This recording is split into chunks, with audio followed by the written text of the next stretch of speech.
अभी नेपाल जा रहा था, तो उस ट्रिप के पहले मैं यूपी में था। Third time I visited Varanasi. Varanasi जाकर के मैंने देखा एक बहुत बड़े इंडस्ट्रियलिस्ट है यूके के, मैनचेस्टर के। लास्ट 6 इयर्स पहले उन्होंने अपना जो पूरा एम्पायर था वो उन्होंने गरीबों को वहाँ पे दान करके वाराणसी में आकर के किस चीज़ की खोज में लगे हुए हैं, शांति। जीवन में वो शांति ढूंढने का प्रयास कर रहे हैं बहुत बड़े स्तर पे। वो एक आश्रम में झाड़ू लगा रहा था वो व्यक्ति। तो मैंने आश्रम के जो मठाधीश थे उनसे मैंने पूछ लिया कि सर ये क्या है। उन्होंने जब मुझे बताया तो मैं आई जस्ट शॉक्ड कि कैसे, वो यूके जैसे कंट्री से। तो उन्होंने एक जवाब दिया कि नितिन, जो इंडिया है वो अपने ध्यान, योग और आध्यात्मिक कारण इतिहास के पन्नों में छपा हुआ है। विश्व शांति के हम वासुदेव कुटुंबकम के साथ आगे बढ़ने वाले लोग हैं। जो शांति चाहिए ना जीवन में, जो शांति है, शांति। लोग क्यों कहते हैं हमारे घरों में पूजा क्यों होती है? एक्चुअल में हमारे घरों में पूजा होने का सबसे बड़ा एक रीजन है कि हमारे घर में थोड़ी सी पीस आए, पॉजिटिव एनर्जीज आए, हमारे ऑरा को मजबूत करें, हमारे घर के ऑरा को मजबूत करें। अब जब मैंने इतनी सारी चीजें बोली कि हम इतने एफर्ट करें, इतने ज्यादा अफेक्ट लगाए, इतने ज्यादा अपनी जिंदगी में लगे रहे, इतने ज्यादा कश्तियों के जैसे लड़ते रहे दरियों पे, तो एक समय ऐसा आएगा जब हमें लगेगा कि हम बहुत थक चुके हैं। हो सकता है फिजिकल लेवल पे नहीं, मेंटल लेवल पे हमें स्ट्रेस होगा, डिप्रेशन में जाएंगे हम। इसलिए अपनी जिंदगी का एक हिस्सा आध्यात्म को दें। अपनी मेंटल पावर को सबसे अच्छा तैयारी करना है ना, तो आप एक टास्क बना ले, रोज आपको 1 घंटे मेडिटेशन करना है किसी आउटरीच एरिया में जाकर, या ऐसी जगह पे जाकर के जहाँ पे कोई डेस्टिनेशन ना हो, कोई भी डेस्टिनेशन ना हो। अपने दिमाग को शांति दे, अपनी आत्मा को शांति दे, अपने इंटरनल सेल्फ मोटिवेशन को मजबूत करें मेडिटेशन के थ्रू। आध्यात्म की दुनिया से जुड़े, थोड़ा जुड़े, पूरा नहीं, थोड़ा जुड़े अपने एम्पावरमेंट के लिए। और जस्ट कीप डूइंग, क्योंकि कलाम साहब कहते थे कि इंतजार करने वाले जो होते हैं, जो इंतजार करते हैं कि यार अभी नेक्स्ट सीजन आएगा तो हो सकता है कि शेयर मार्केट में आए तो पाऊंगा, तो जो होता है ना कि इंतजार करने वाले वही चीज पाते हैं जो कोशिश करने वाले पहले छोड़ जाते हैं। जो कोशिश करने वाले ले जा लेते हैं, जो वहां से बचता है वो चीज उनको मिलती है जो इंतजार करते होते हैं। और हमेशा खुद से लड़े। जिंदगी में सबसे बड़ा आपका कोई दुश्मन है और सबसे बड़ा आपका कोई साथी है तो वो आप है। खुद से लड़े, खुद की कमजोरियों से लड़े, अपनी कमजोरियों को पॉइंट आउट करें कि मैं बोलने में कमजोर हूँ, मेरी कम्युनिकेशन स्किल्स कमजोर है, मेरी वॉकैब कमजोर है, मैं इसको मजबूत करूंगा। खुद के साथ लड़े। मैं लिखने में कमजोर हूँ, मैं बायलैंग्वेज नहीं हूँ, बायलैंग्वेज में कमजोर पड़ता हूँ। हो सकता है कि कोई हिंदी में अच्छा हो, लिखने में अच्छा हो, बोलने में अच्छा हो, लेकिन इंग्लिश में इशू आता है, तो खुद से लड़े, इंग्लिश में लगे, सोचना शुरू करें इंग्लिश में। अपने आप की ग्रोथ एपिक को बढ़ाए, अपने औरास को मजबूत करें, खुद से लड़े, हमेशा खुद से लड़े। ये जो दुनिया है ये कुछ भी नहीं है, दिस इज जस्ट जीरो। जिस दिन आप खुद से जीत गए उस दिन आप इस दुनिया से जीत गए। ये thank you so much for giving such a precious time. और मैं धन्यवाद करना चाहूँगा जो हमारी लाइब्रेरी के संचालक हैं और गोविंद जी हैं। इन लोगों के साथ मैंने काफ़ी समय पहले काम किया हूँ, बस फ़र्क ये था कि उस समय एक नेता था, आज एक लीडर लेके ऑडिटर के रूप में इंटरनेशनल लेवल पे मैं कुछ काम करता हूँ सोसाइटी में, यूथ को इनकरेज करने के लिए। मैं वो मोटिवेशनल स्पीकर्स में से या उन ऑडिटर्स में से एक नहीं हूँ जो नेटवर्क मार्केटिंग की अपनी दुकान चलाने के लिए यूट्यूब पोर्टल्स में बैठ करके बड़ी बड़ी बातें करते हैं मोटिवेशन की। मेरा बस उद्देश्य ये है कि मेरे सोने से पहले मैं 4 लोगों को जगा दूँ, बस यही मेरी लाइफ है। सर से आपका कोई भी क्वेश्चन हो तो कर सकते हैं। किसी की कोई क्यूरी, किसी भी अपनी फील्ड से रिगार्डिंग फ्री फॉर्म आप लोग पूछ सकते हैं, बिल्कुल कोई भी किसी भी तरीके की, regarding preparations, regarding field work. एक दोस्त समझ के पूछ सकते हैं भैया सब, कोई भी कुछ भी बता सकते हैं। कभी महोदय आपसे जानना चाहूंगा कि आप हिंदी भाषा को महत्व देना कब प्रारंभ जी हिंदी भाषा को मैं काफी महत्व देता हूँ। आप मेरे पोर्टल्स पे जाएंगे तो मैं एक राष्ट्रवादी वक्ता के रूप में भी काफी ज्यादा मेरी पहचान अंतर्राष्ट्रीय पटल में, वैश्विक पटल में रही है और मैं हिंदी को ज्यादा तवज्जो देता हूँ। लेकिन जरूरत ये है ना कि जो जिस भाषा में सुनता है उसको उस भाषा में बताना पड़ेगा कि भारत क्या है। इसलिए मैं इंग्लिश का प्रयोग करता हूँ कि मैं उन वेस्टर्न कल्चर्स को बता सकूँ जो देश को बर्बाद करने के, हमारी संस्कृति और परंपरा को बर्बाद करने का वहाँ पे बैठ करके जाल बुन रहे हैं। क्या बात है। लोगों से तो हिंदी में ही मतलब करना था लेकिन एक आईएएस एस्पिरेंट से मैं बात कर रहा हूँ। I am talking with the IAS aspirants. तो मेरा my level should be stable up to the level. वो चीज़ होनी ज़रूरी है क्योंकि इन फ्यूचर हो सकता है कि आप लोग जब भी किसी इंटरनेशनल कॉन्क्लेव्स में बैठे तो हो सकता है कि जो एक फ्रेंच में स्पीकर होगा, कोई ऑरेटर होगा, वो स्पीच देता होगा तो उसको दूसरे पोडियम से कोई ट्रांसलेट कर करके आपको इंग्लिश में बता रहा होगा। हो सकता है आपको इंग्लिश से अच्छी फ्रेंच आती हो, आप फ्रेंच सीख गए हो तो that is your calibre. Anyone, any other query, कोई भी रिगार्डिंग?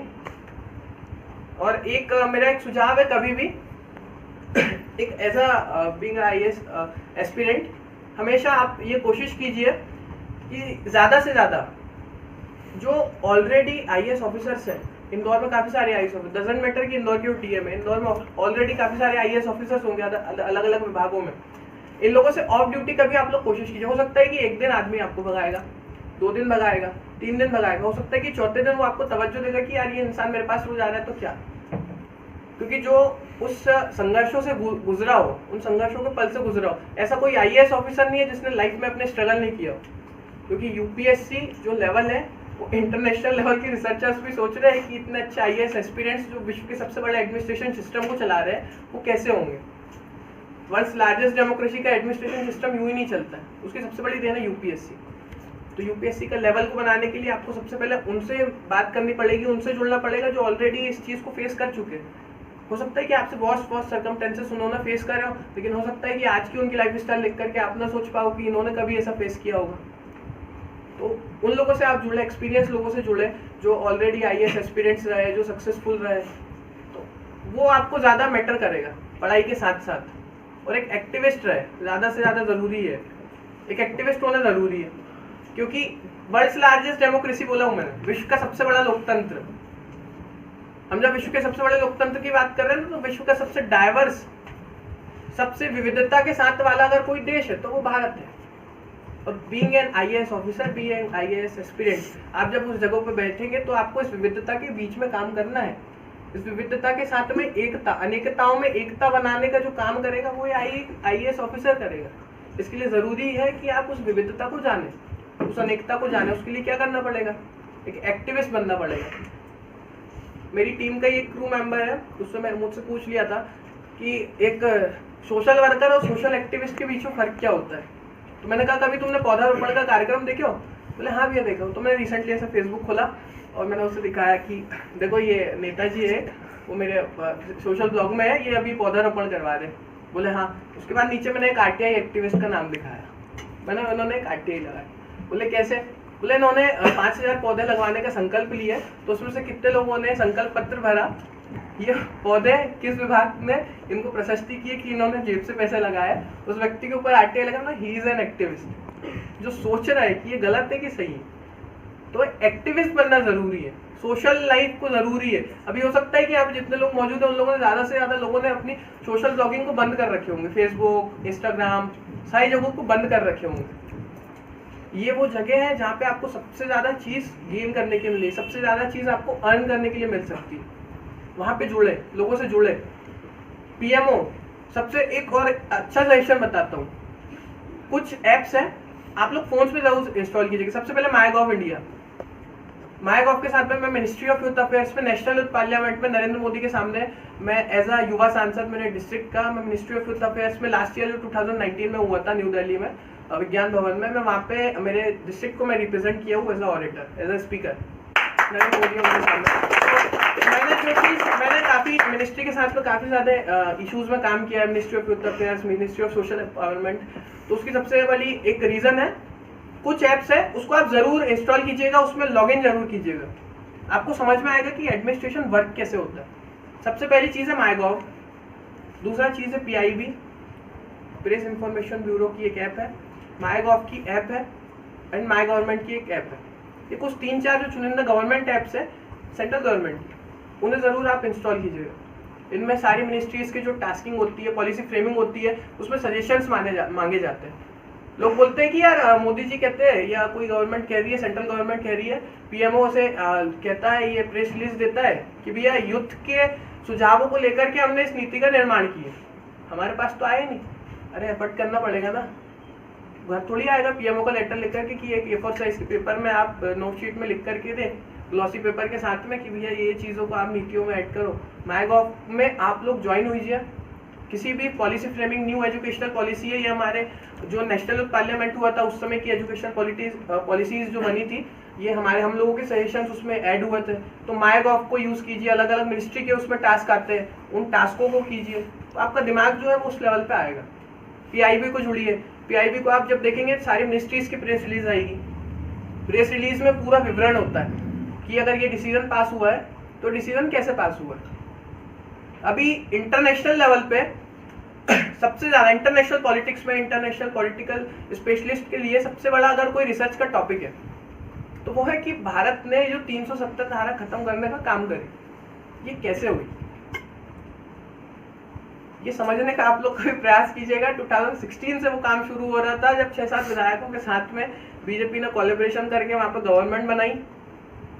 सर वहाँ से अपना उन्होंने गठबंधन तोड़ा, सरकार गिरी, राज्यपाल शासन लगा, राष्ट्रपति शासन लगा। राष्ट्रपति शासन के बाद वहाँ की विधानसभा की शक्तियाँ लोकसभा में आ गई। एक दिन देश का गृह मंत्री खड़े होकर के बोलता है कि जम्मू कश्मीर विधानसभा की शक्तियाँ लोकसभा में आती है, और विद इन 15 to 20 मिनट्स जो इंटरनेशनल पॉलिटिकल रिसर्चर्स बोलते थे कि दिस इज नॉट पॉसिबल, वो इस देश के कुछ चुनिंदा पीएमओ में बैठे हुए, मिनिस्ट्री ऑफ होम अफेयर्स में बैठे हुए कुछ आईएएस ऑफिसर्स के दिमाग में उस चीज को 15 मिनट में तोड़ के दिखा दिया। ये पावर होती है। और जो लोग कहते हैं ना कि जो अभी गवर्नमेंट काम कर रही है, सेंट्रल गवर्नमेंट की जो पॉलिसीज आ रही है कि तुम नितिन एनडीए के सपोर्टर क्यों या एनडीए के लिए क्यों सोचते हो, तो मैं उन्हें कहता हूँ कि ये एडमिनिस्ट्रेशन को काम करने का मौका दे रहे हैं।